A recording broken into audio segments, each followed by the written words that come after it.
मी आज तुम्हाला मराठीतील अनरिलीज चित्रपटांबद्दल सांगणार आहे. आपण काय ऐकतो हिंदीमध्ये असे खूप सिनेमा आहेत जे अनाउन्समेंट झाली, काही तयार आहेत पण कधीच रिलीज झाले नाही. असे सिनेमांचे अनरिलीज चित्रपट आहेत. मराठीमध्ये सुद्धा असे खूप सिनेमा आहेत जे अनरिलीज आहेत.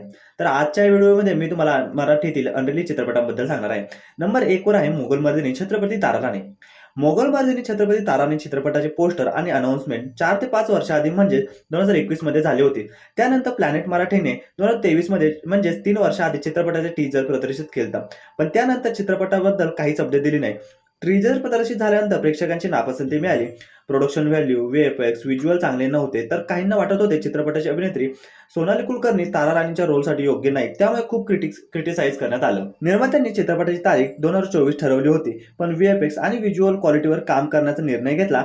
पण त्यानंतर आतापर्यंत चित्रपटाची कोणतीही अपडेट दिली नाही आणि आता हा एक डब्बा बंद किंवा हा प्रोजेक्ट शेल झालेला आहे.